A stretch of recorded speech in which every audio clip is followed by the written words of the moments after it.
बिस्मिल्लाहिर्रहमानिर्रहीम। हम mathematical method की बुक का 11वां चैप्टर लैप्लास ट्रांसफॉर्मेशन वाला कर रहे थे। एक्सरसाइज 11.1 के हमने पहले 5 सवाल किए थे और उससे पहले कुछ 5-6 जो बेसिक थ्योरम थी वो मैंने करवाई थी।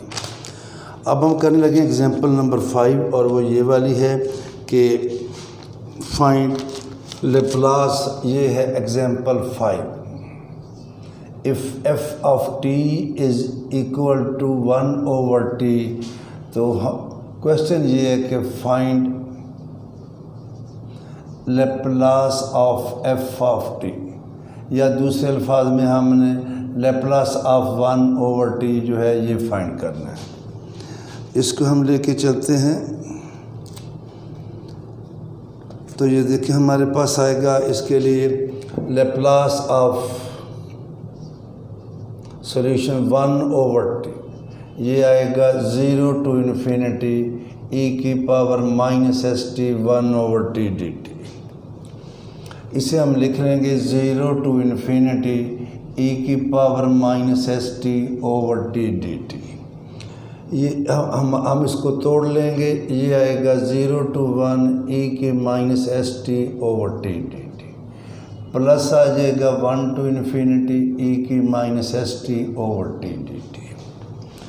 यहाँ पे t वेरी कर है या t लाई कर है बिटवीन 0 and 1, और यहाँ पे t लाई कर है 1 and infinity। now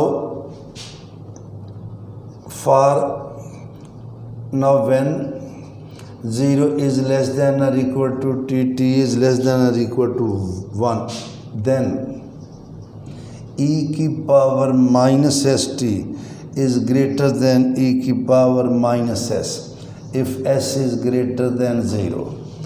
या अगर इस तरह नहीं समझ आती तो मैं इसको ऐसे कर लेता हूँ, then 1/e की power st greater than 1/e की पावर s व s is greater than 0। जब t की वैल्यू 1 से छोटी है तो ये आंसर s से आंसर किसी भी नंबर को 1 से लेस से मल्टीप्लाई करेंगे तो आंसर कम आएगा। तो जब ये पावर जो है इस पावर से कम आएगी तो इसका आंसर इसके आंसर से कम आएगा, लेकिन जब डिवाइड करेंगे तो ये आंसर इसके आंसर से बढ़ जाएगा। ये नंबर नीचे वाला इससे छोटा है, ये देखिए ना, ये है 2, ये 1, तो ये नंबर इससे छोटा है, लेकिन टोटल आंसर जो है वो क्या आ जाता है, ग्रेटर देन हमारे पास आ जाता है। इट इम्प्लाइज दैट e की -st ग्रेटर देन e की -s। So we take 0 to 1, so 0 to 1 e की -st/t dt। इसे हम कर देते हैं 0 to 1 e की -s/t dt। और ये चीज़ हमने कैसे बढ़ी है तो क्या आ जाएगा, इज़ ग्रेटर देन आ जाएगा।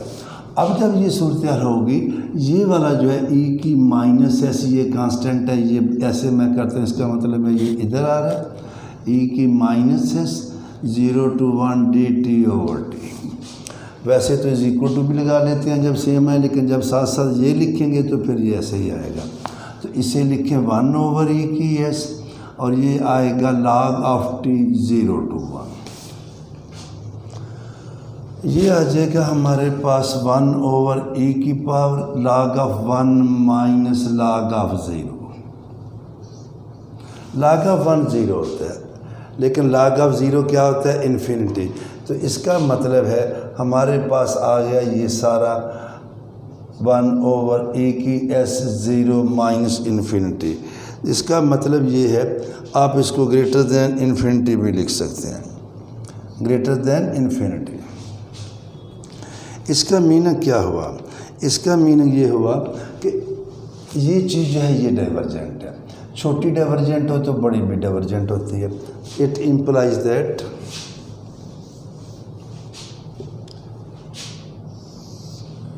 it implies that 0 to infinity e की -s/t dt is divergent। अगर ये डाइवर्जेंट है तो लिहाजा ये जो है ये डाइवर्जेंट है। 0 to 1 e की -st/t dt इज़ डाइवर्जेंट। अब इसकी जो है ये चीज़, इसका लैप्लास डिपेंड करता है इन दोनों में से। एक भी डाइवर्जेंट आ गया तो ये सारा क्या आ गया। देखिए ना, ये चीज़ होती है, ये लिमिट एग्जिस्ट करेगी तो इसको कहते हैं कन्वर्जेंट, और जो आंसर आता है वो इसका लैप्लास कहलाता है। अगर ये इन्फिनिटी आ जाए तो ये हो जाती है डाइवर्जेंट। इसका मीनिंग ये हुआ, it implies that 0 to infinity e की minus S T 1/t dt is divergent. अगर डाइवर्जेंट है इसका मतलब ये है कि इसका लैप्लास एग्जिस्ट नहीं करता। तो इट इम्प्लाइज दैट, मैं इसको फिर इधर आ रहा हूँ, it implies that Laplace of 1/t does not exist. इसका मीनिंग क्या हुआ, ये क्यों किया है हमने? इसका मतलब है कि ज़रूरी नहीं कि हर फंक्शन का लैप्लास एग्जिस्ट करे, ये कोई ज़रूरी नहीं है।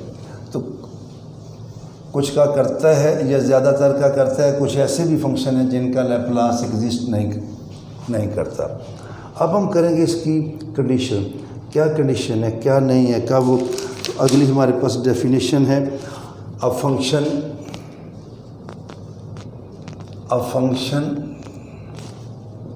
f defined on 0 to infinity is said to be of exponential order। क्या कहलाएगा? Exponential order A as t tends to infinity if there exist real numbers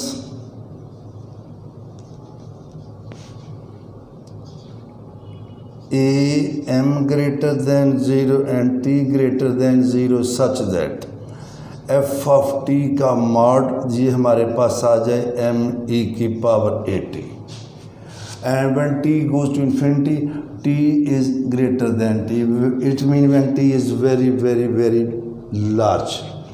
तो ये जो चीज़ है, अगर हमारे पास दूसरे अल्फाज में इसका मीनिंग क्या है? इसका मीनिंग है, अब देखना ये सारा m e की पावर at मिलके कोई रियल नंबर है।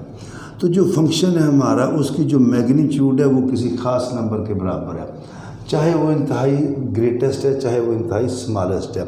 इन्फिनिटी नहीं है, इनडिटर्मिनेट फॉर्म नहीं है। अगर इन्फिनिटी नहीं है, इनडिटर्मिनेट फॉर्म नहीं है, ऐसा फंक्शन है तो फिर उसका जो लैप्लास है वो एग्जिस्ट करेगा। और इसके बाद है अगली थ्योरम 11.5, जिसकी मैं सिर्फ स्टेटमेंट करवाऊंगा, प्रूफ मैं आप लोगों के लिए छोड़ दूंगा, क्योंकि ये जो हमने कल थ्योरम करनी है उसमें भी ये जो चीज़ हमने पढ़ी है इसका यूज़ होगा। अगली थ्योरम है हमारे पास कि late f be a piecewise be a piecewise continuous function, piecewise continuous function defined on, ये तो पूरे लैप्लास में डिफाइंड ऑन क्या होता है? 0 to infinity होता है।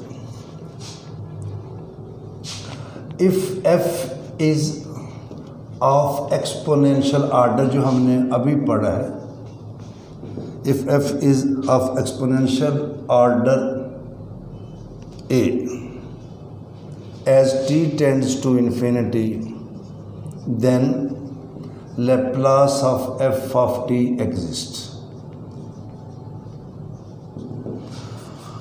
अगर हमारा फंक्शन एक्सपोनेंशियल आर्डर वाला है, यानी कि ये चीज़ जो हमने पढ़ी है F of T mod is equal to M E की पावर ए टी, तो फिर हर सूरत में इसका लैप्लास एग्जिस्ट करेगा।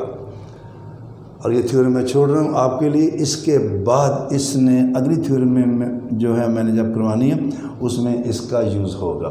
जब ये चीज़ आ जाएगी तो फिर हमें पता होगा कि ये फाइनाइट है, लिमिट लेनी है, कैसे लेनी है कैसे नहीं लेनी। और अब हम करते हैं एग्जाम्पल नंबर 6, फिर कल हम करेंगे properties of the Laplace transformation.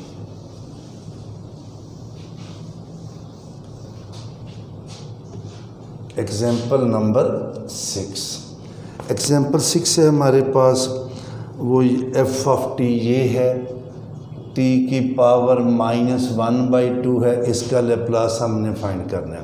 तो हम क्या करेंगे, लेप्लास ऑफ टी की पावर -1/2, 0 टू इन्फिनिटी ई की -st, टी की -1/2 dt। इसे हम कर लेंगे put S T is equal to X. S T को क्या पुट करेंगे, एक्स। इसका मीनिंग ये हुआ कि टी आएगा हमारे पास s/x। अब यहाँ पे वेरिएबल था टी, जब टी ज़ीरो था, देखें टी अगर ज़ीरो है तो हमारे पास x ज़ीरो है, और अगर टी हमारे पास इन्फिनिटी है, इधर पुट करें इन्फिनिटी, तो x भी क्या आ रहा है, इन्फिनिटी आ रहा है। जब एक वेरिएबल्स को किसी और में पुट करते हैं तो उसके लिहाज से लिमिट भी चेक करते हैं। वो अलग बात है कि कभी लिमिट जो है वो चेंज नहीं होती, वही बढ़ जाती है, बाज़ का चेंज हो जाती है। और दूसरी बात, ये हमने लिया एस टी, तो यहाँ से देखें डी टी क्या आएगा, एस तो कांस्टेंट है, तो ये आएगा 1/s dx। इस सारे को इधर पुट कर देंगे। सो लेप्लास ऑफ टी की पावर -1/2, 0 टू इन्फिनिटी है हमारे पास, और ये आ जाएगा e की पावर st, e की पावर क्या आ जाएगा -x, और t की पावर -1/2, x/s की पावर -1/2, और साथ इसके आ रहा है हमारे पास dt 1/s dx। इसको देखते हैं जी क्या है, ये आएगा 0 टू इन्फिनिटी e की पावर -x, x की पावर -1/2, ये भी पावर -1/2 है, ये 1/2। अब जब ये मल्टीप्लाई होंगे तो पावर हो जाएगी -1/2 + 1, ये आ जाएगा 0 टू इन्फिनिटी e की पावर -x, x की -1/2/s √dx। इसको मैं बाहर कॉमन ले रहा हूँ, और ये चीज़, और ये मैं आपकी सहूलत के लिए एक स्टेप फालतू कर रहा हूँ, बुक वाले ने तो नहीं किया, ज़रा आपको समझ आ जाए। अभी कल परसों 2 दिन पहले मैंने आपको गैमा फंक्शन वाला और जो है वो टॉपिक करवाया है। तो ये आएगा 0 टू इन्फिनिटी, इसे मैं करता हूँ x की पावर 1/2 -1 dx। हमने पढ़ा था e की पावर -x, x की पावर t -1, तो वो क्या था, लेप्ला वो गैमा ऑफ टी। तो ये सारा बन गया हमारे पास गैमा 1/2। ये फार्मूला था ना, e की पावर -x, x की power t -1 dx gamma t 0 to infinity. और ये भी कल परसों हमने पढ़ा, उसी टॉपिक में मैंने आपको करके दिया था कि गैमा जो है 1/2 ये हमारे पास पाई के स्क्वायर रूट के इक्वल होता है। तो हमारा आंसर क्या आया, π/s स्क्वायर रूट। अच्छा, एक बात अब देखिए, इसका लेप्लास हमने ये निकाला, ये हमारा आंसर आ गया। और ये भी देखें, व्हाट इज़ टी, टी की -1/2 का मतलब है 1/t की 1/2। और इसका जब लेप्लास लेना है तो ये आएगा 0 टू इन्फिनिटी, और 0 पे ये फंक्शन डिफाइंड नहीं है, 0 पे फंक्शन डिफाइंड नहीं है, लेकिन उसका लेप्लास एग्जिस्ट कर रहा है, और हमारे पास उसका आंसर क्या है, π/s स्क्वायर रूट। तो बाकी इंशाल्लाह ताला कल करें।